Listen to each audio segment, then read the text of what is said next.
बिस्मिल्लाहिर्रहमानिर्रहीम, अस्सलाम वालेकुम। मैं फैज़ान रिज़वी और आप मेरे यूट्यूब चैनल देख रहे हैं। आज जुमा 17 मई है और हम बात कर रहे हैं रूस और यूक्रेन जंग के 813 रोज़ आज मुकम्मल हो जाएंगे। अब सोशल मीडिया के ऊपर इमरान खान की तस्वीर के बाद अगर मैंने कुछ वायरल देखा है, स्पेशली रशिया, चाइना और यूरोप के सोशल मीडिया के ऊपर, ये जो तस्वीर है, बल्कि वीडियो भी आपको दिखा देता हूँ। ये जो वीडियो है ये बहुत ज़्यादा वायरल हुई हुई है, जिसमें साफ देखा जा सकता है कि चाइना के सदर शी जिनपिंग, हालांकि आपको मालूम है कि चाइना का कल्चर नहीं है, इस तरह हग नहीं करते, जो चाइनीज़ होते हैं वो टच भी नहीं करते, लेकिन चाइना के सदर शी जिनपिंग ने रूस के सदर व्लादिमीर पुतिन को बाहें फैलाकर गले से लगाया और वेस्ट को ये मैसेज दिया कि हम एक और एक दो नहीं हैं, बल्कि हम एक और एक 11 हैं। इस दौरे की तफसीलात भी आपके सामने रखूंगा। बहुत इंपॉर्टेंट बातें भी रशिया के सदर व्लादिमीर पुतिन की जानिब से की गई हैं, वो भी आपके साथ शेयर करूंगा। लेकिन सबसे पहले जो मैदान जंग है या खार्किव की जो जंग है उसके हवाले से बात कर लेते हैं। और खार्किव की जंग से भी पहले यूक्रेन की जानिब से आज 100 से ज़्यादा ड्रोन हमले रिपोर्ट हुए हैं। गुज़िश्ता 24 घंटों के दौरान 103 बताया जा रहा है कि ड्रोन हमले, जिसमें ज़्यादातर जो हैं वो क्राइमिया को टारगेट करने की कोशिश की। यूक्रेन ने कोशिश क्या की, बल्कि कामयाबी भी मिली। हालांकि रशिया के डिफेंस मिनिस्ट्री के तर्जुमान ने कहा कि हमने 100 से ज़्यादा ड्रोन्स को मार गिराया है, जो कि क्राइमिया, बॉर्डरिंग रीजन्स और डीप इनसाइड रशिया लॉन्च किए गए थे। लेकिन ये जो सैटेलाइट इमेजेस आपको नज़र आ रहे हैं ये जारी किए गए हैं, जिसमें देखा जा सकता है कि क्राइमिया की जो एयर बेस है रशिया की, उसको नुकसान पहुंचा है यूक्रेन के इन ड्रोन हमलों के नतीजे में, जो कि अब तक के सबसे बड़े ड्रोन हमले थे।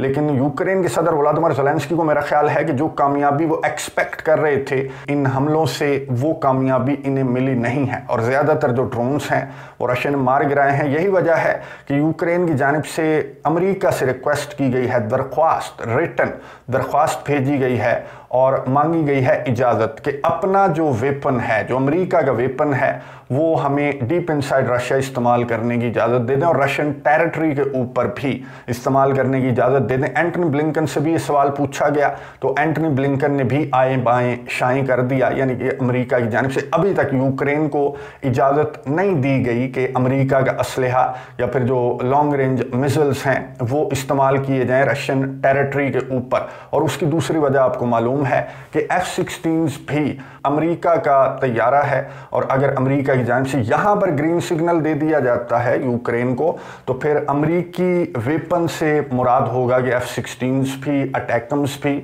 और सारे का सारा जो असलहा है अमेरिका का, वो रशिया के खिलाफ अगर इस्तेमाल करना स्टार्ट कर दिया यूक्रेन ने, तो फिर एक बड़ी जंग जो है वो इनएविटेबल हो जाएगी। अब यूक्रेन की जानिब से ये बड़े बड़े हमले क्यों रिपोर्ट हुए गुज़िश्ता 24 घंटों के दौरान, आपको मालूम है कि खार्किव के अंदर बहुत तेज़ी के साथ रशिया की फोर्सेस आगे की जानिब बढ़ रही हैं और रिकॉर्ड जो इलाका है वो रशिया ने इन गुज़िश्ता हफ्तों के दौरान, गुज़िश्ता 2 हफ्ते के दौरान ये बताया जा रहा है कि रशिया ने रिकॉर्ड इलाका कंट्रोल किया है। और इनमें से ज़्यादातर जो इलाका है, टोटल ये बताया जा रहा है कि 300 स्क्वायर किलोमीटर्स का जो इलाका है वो रशिया ने यूक्रेन के अंदर कंट्रोल किया है। और इन 300 स्क्वायर किलोमीटर्स में से 250 स्क्वायर किलोमीटर्स जो है वो खार्किव के अंदर रशिया ने कंट्रोल किया है। और अभी भी रशिया की फोर्सेस आगे की जानिब बढ़ रही हैं, लेकिन यूक्रेन ने ये दावा किया, यूक्रेन के सदर ने खुद ये दावा किया कि अब रशिया की फोर्सेस की जो पेशकदमी है वो रुक चुकी है। रूस के सदर व्लादिमीर पुतिन से चाइनीज सहाफ़ी ने यह सवाल किया कि खार्किव जंग में आपका हदफ क्या है, क्या आप डॉनबास के साथ खार्किव को भी कंट्रोल करना चाहते हैं? तो रशिया के सदर व्लादिमीर पुतिन ने क्या जवाब दिया, ये सुनिए, उसके बाद बात करते हैं। As for Kharkov, no, we have no plans to capture that city right now. गुफ्तगू आपने सुनी रूस के सदर व्लादिमीर पुतिन की, जिन्होंने चाइनीज सहाफ़ी के सवाल पर जवाब देते हुए कहा कि नहीं, खार्किव को हमने कंट्रोल नहीं करना। इससे आगे मैं बता दूं कि रशिया के सदर ने क्या कहा। इससे आगे रशिया के सदर ने कहा कि ये भी कसूर है यूक्रेन का और यूक्रेन के इत्तेहादियों का, क्योंकि खार्किव के रीजन से हमारे बॉर्डरिंग रीजन्स को टारगेट किया जा रहा है यूक्रेन की जानिब से, तो हमने एक बफर जोन बनाना है। मैंने आपको बताया था कि रशिया के सदर व्लादिमीर पुतिन ने अहकामात जारी किए हैं कि बॉर्डरिंग सराउंडिंग रीजन्स को महफूज रखने के लिए बफर जोन बनाया जाए। लेकिन बफर जोन बनाने के लिए ना सिर्फ खार्किव बल्कि जो सुमी रीजन है, ये आपको नजर आ रहा होगा मैप, अब इसमें ओडेसा मिसिंग है। अगर ओडेसा को शामिल कर लिया जाए तो मेरा ख्याल है कि रशिया का हदफ जो है वो ये रीजन्स होने वाले हैं कि अपना जो बॉर्डर है वो भी महफूज हो जाएगा और ब्लैक सी से भी यूक्रेन को काट दिया जाएगा। तो मेरी अंडरस्टैंडिंग के मुताबिक रशिया का जो हदफ है इस जंग को लेकर या इस ऑपरेशन को लेकर वो यही नजर आता है। बहरहाल अगर खार्किव को कंट्रोल करना है, बफर जोन क्रिएट करना है, तो फिर सुमी को भी कंट्रोल करना पड़ेगा, क्योंकि सुमी भी रशिया के साथ बॉर्डर करता है। और इस तरह की खबरें भी हैं कि यूक्रेन ने सुमी रीजन में जो हमला है रशिया का इन फ्यूचर, जो कि एक्सपेक्ट किया जा रहा है कि अगर बफर जोन बनाना है तो रशिया खार्किव के बाद सुमी पर हमला करेगा, तो यूक्रेन की जानिब से ऑलरेडी तैयारियां शुरू कर दी गई हैं कि इन एनी केस अगर रशिया इसी तरह के सरप्राइज अटैक करता है सुमी रीजन पर भी, तो हमें इतनी मार ना पड़े या फिर रशिया इतनी आगे ना निकले जितनी आगे खार्किव के अंदर रशिया निकल गया है। यहां पर इस प्रेस कॉन्फ्रेंस के दौरान रूस के सदर से यह भी सवाल पूछा गया कि खार्किव की जंग तो छोड़ दें, ओवरऑल बताएं यूक्रेन जंग का क्या फ्यूचर है, आपका हदफ क्या है और क्या बंद नहीं होनी चाहिए जंग बातचीत की टेबल पर बैठकर। तो रशिया के सदर ने क्या जवाब दिया, ये सुनिए, उसके बाद बात करते हैं। We have never rejected to have any talks with the other side. They were the ones who withdrew from this process. They were the ones who said that they want to inflict strategic defeat to us, and they were the ones who said that they want to fight until the end, until the last Ukrainians. That's what they did, but we were not invited. More than that, they say that they do not see us there. If you do that, or if you do this, then maybe we could have taken this decision. But if they don't want us there, then we don't need to be there. गुफ्तगू आपने सुनी रूस के सदर Vladimir Putin की, जिन्होंने सहाफ़ी के सवाल पर जवाब देते हुए कहा कि ये अपनी एक खिचड़ी पका रहे हैं। स्विट्जरलैंड के अंदर भी इन्होंने खिचड़ी पकाने का प्लान बना रखा है, जिसमें मुझे मदऊ नहीं किया गया, लेकिन खैर मुझे कोई फ़र्क नहीं पड़ता, अगर मुझे नहीं मदऊ किया गया तो मैं नहीं जाऊंगा। लेकिन ये जो आपस में बैठकर खिचड़ी पका रहे हैं, तो इसका कोई फायदा नहीं होने वाला जब तक रशिया के कंसर्न्स नहीं सुने जाएंगे। तब तक इस तरह की जो पीस समिट्स हैं, चाहे पूरी दुनिया उनमें शामिल हो जाए इस पीस समिट में, लेकिन अगर रशिया नहीं है, रशिया के कंसर्न्स नहीं है, रशिया की बात नहीं सुनी जाएगी, तो फिर इस तरह के पीस समिट का कोई फायदा नहीं होने वाला। मैदान जंग में अगर ये लड़ना चाहते हैं तो शौक पूरा करके देख लें। अगर ये सैंक्शंस खेलना चाहते हैं रूस के बाद चीन के साथ भी, तो फिर ये सैंक्शंस जो हैं उल्टी अपने इत्तेहादियों पर ये आयद कर रहे हैं। वो किस तरह से, रूस के सदर व्लादिमीर पुतिन की ये बहुत इंपॉर्टेंट गुफ्तगू सुनिए, उसके बाद बात करते हैं। Americans actually introduced sanctions against their own European partners. They don't just do it against Russia, but against other nations as well. And this is what they do. This is an established practice of theirs. And the Europeans swallow it up. Once again, reaffirming, confirming that they are vassals of America. गुफ्तगू आपने सुनी रूस के सदर Vladimir Putin की, जिन्होंने Europe को, in other words Europe को पैगाम दिया कि जो अमेरिका ने रूस के साथ सैंक्शंस खेला, तो इसका असर किस पर पड़ा, यूरोप के ऊपर। यूरोप की इकोनॉमी की हालत देख लें, यूरोप की हालत इतनी पतली हो गई है। और अब अमेरिका की जानिब से चाइना जैसे जायंट के साथ ये जो सैंक्शंस का खेल है ये खेला जा रहा है, तो इसका असर भी यूरोप के ऊपर नेगेटिव असर पड़ेगा।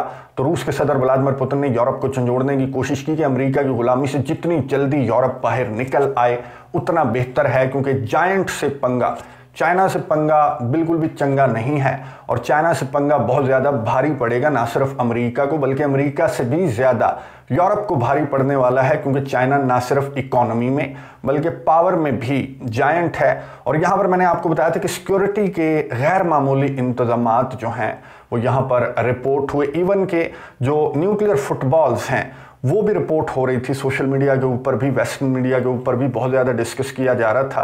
गुज़िश्ता वीडियो के अंदर मैंने आपको बताया था। लेकिन आप में से कुछ व्यूअर्स जो हैं वो ये कह रहे थे कि इस तरह के जो बैग्स हैं या ब्रीफ केसेस हैं वो इन सदूर के हमेशा साथ होते हैं। इसमें तिब्बी इमदाद के लिए या फिर आग बुझाने के लिए कुछ आलात होते हैं। लेकिन चलें, ये बात भी ठीक है, जो रूस के सदर हैं या फिर चीन के सदर हैं, अमेरिका के सदर हैं, उनके गार्ड्स, उनकी सिक्योरिटी, उनके साथ जो अमला होता है वो गैर मामूली होता है, बहुत ज़्यादा होता है। लेकिन ये मनाजिर देखें, इज़न्ट इट वियर्ड, ये वियर्ड किस्म के मनाजिर नहीं है कि अगर आप किसी फ्रेंडली कंट्री के दौरे पर हैं तो चलें, हर वक्त तो गार्ड साथ नहीं होते, और अगर आप टहल रहे हैं लॉन में या फिर बात कर रहे हैं तो ये 2 गार्ड्स आपको पीछे नज़र आ रहे हैं जिनके हाथ में ब्रीफ केसेस हैं। तो ये बहुत वियर्ड है, इसलिए इसको रिपोर्ट भी किया जा रहा है। ये बहुत अजीब है, ये इस तरह रूटीन में नहीं देखा जाता कि इस तरह दौरों के दौरान गार्ड्स होते हैं, पुतिन के गार्ड्स साथ होते हैं, लेकिन इस तरह हर लम्हे ये ब्रीफ केसेस उठाए हुए गार्ड्स नहीं होते। तो इन ब्रीफ केसेस के हवाले से ये बताया जा रहा है कि न्यूक्लियर फुटबॉल्स हैं, और न्यूक्लियर फुटबॉल्स में आपको बता दूं कि रशिया, चाइना और अमेरिका के जो सदूर हैं उनके पास होती हैं ये जो ब्रीफ केसेस हैं। ये 3 होते हैं, अमेरिका के पास 3 हैं, एक सदर के पास, एक नाइब सदर के पास और एक पेंटागन के पास भी है, जो कि न्यूक्लियर वेपन लॉन्च करने में ये जो बैग है, जो ब्रीफ केस है, इसका बहुत किरदार है। और गैर मामूली सिक्योरिटी का जिक्र खैर रशिया के सदर व्लादिमीर पुतिन ने भी किया और माजरत भी की, चाइनीज जो लोग हैं उनसे माजरत भी की। ये सुनिए, उसके बाद बात करते हैं। Know that there have been certain restrictions when it comes to security that were in place due to my visit. It's not my fault, to be honest, but